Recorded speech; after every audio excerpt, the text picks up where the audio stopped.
आज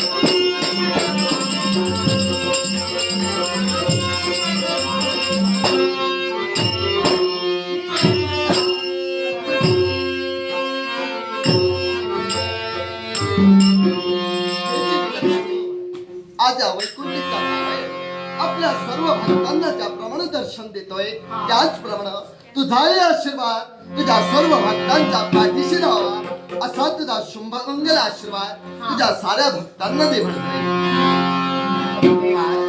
आपण साऱ्या भक्तांना दर्शन दिलं मग तुमच्याप्रमाणे मी सुद्धा साऱ्या भक्तांना दर्शन देण्याची मग माझ्या समय आपण सुद्धा दर्शन देण्याची सारे भक्त भक्ती हो आम्हा दोन्ही उपायतांचा तुम्हा सर्वांना आशीर्वाद तुमच्या म्हणजे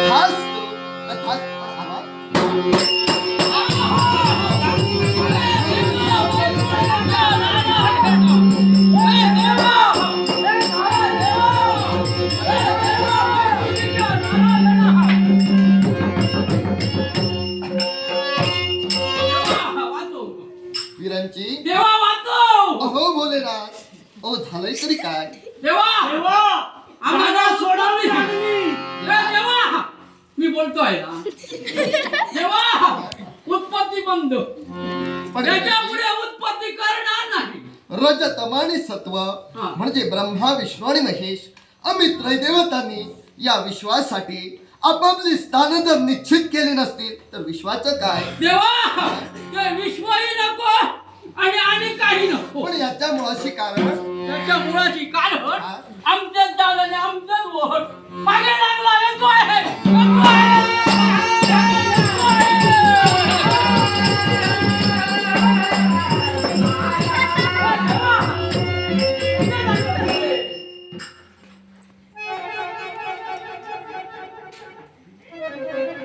हे जगत जीवना हे पतित पावना हे रमा रमणा हे मधुसूदना हे वैकुंठीच्या नारायणा हे लक्ष्मी माते हे लक्ष्मी नारायणा देवा शरण आहे इच्छित मनोकामना पूर्ण होतील असा या लक्ष्मी नारायणांचा तुला शुभमंगल आशीर्वाद देवा लक्ष्मी नारायणाचा आशीर्वाद मिळता क्षणी देवा माझं मला जसं वाटू लागलो या लक्ष्मी नारायणाचा आशीर्वाद मिळता क्षणी भोलेनाथ माझी ताकद वाढत चालली समाधान वाटलं पण देवा या शांती ब्रह्मापर्यंत देवा तुझ्या चरणापर्यंत येण्याचं भाग्य मला लाभलं हे भाग्य लाभलं कुणामुळं या देवतामुळं अरे बा म्हणून जेव्हा मी तुझ्यापर्यंत पोहोचलो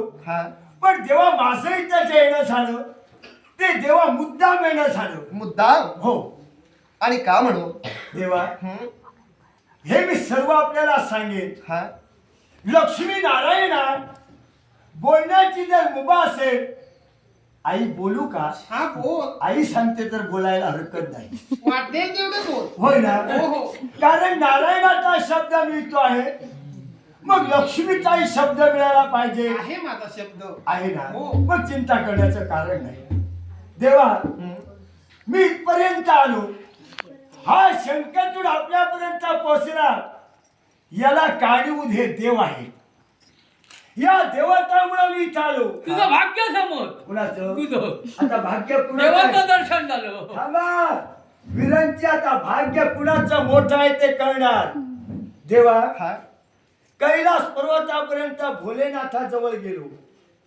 या देवाला मी काय सांगितलं देवता मला संघर्ष करून मला एक दिवस तरी विजय प्राप्त करून घ्यायचा आहे या देवानं माझ्या शब्दाला नकार दिला त्याबद्दलही वाईट वाटलं नाही पण या देवापर्यंत गेलो देवा आता मी तुझ्यापर्यंत आलो ना होय मी शरण आलो होय. तू मला आशीर्वाद दिला आहे आशीर्वाद. याचे डोळे बंद का होते हा नेत्र बंद करून बसला होता म्हणे ना, नारायणा, मला सांग, मी नुकतीच ध्यानधारणा केली करायला बसलो होतो आणि हा आला.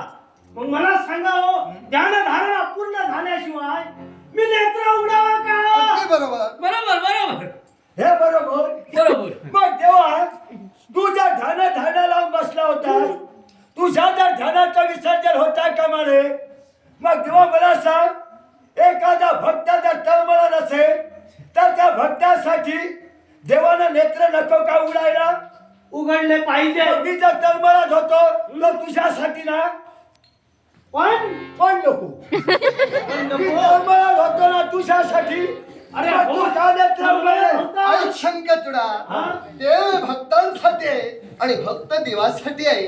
तेव्हा कदाचित भोलेनाथांनी तुला आशीर्वाद दिला नसेल, पण या शांतीधामात जाणती ब्रह्मा विष्णू आणि महेश त्रय देवतांचं दर्शनच तुला घडलंय. अर्थात तुझ्यासारखा भाग्यवंत तू आहेस. तेव्हा आज तुझ्या वयानं हे सर्व देवता सैरावैराम पळताय, पण याच्या मुळाशी नेमकं कारण तरी काय? याच्यामुळे शिकायला का साऱ्या देवतांना मी आव्हान केलेलं आहे आणि असं कोणता तुला देवतावर संघर्ष करून जोपर्यंत माझ्या जीवनात विजय प्राप्त होत नाही तोपर्यंत शंकरचूडाच्या मनाचं समाधान नाही. शबाश. आणि याच्यासाठी देवा तू अत्यंत एवढं बोल माझ्याशी अरे. पण या चोरानं बोलता का देवा, कोण म्हणतोय तुला? तुम्ही काही म्हणू नका. देवा, कोण म्हणतोय? प्रत्येक देवाला असंच वाटतं त्याचा भक्त मोठा व्हावा, जोरात कीर्तीच्या उंच शिखरापर्यंत पोहोचावा. पण मग ते अधर्माला नव्हे. मग शंकरचूडा, आज तू जो मार्ग स्वीकारलास तो अधर्माचा मार्ग आहे. तेव्हा जीवनात आम्ही सर्व देवता मिळून तुला मोठा बनवू. यासाठी ज्या ज्यावेळी विश्वाला गरज भासेल त्या त्यावेळी देवतांना तू सहकार्य कर, म्हणजे आमच्या देवतांसमवेत तुझंही विश्वात महत्व राहील, अशी या नारायणाची मनोमनी इच्छा आहे. हे नारायणा साऱ्या 33 कोटी देवतांमध्ये तुम्ही त्रय देवता श्रेष्ठ आहात. होय. ब्रह्मा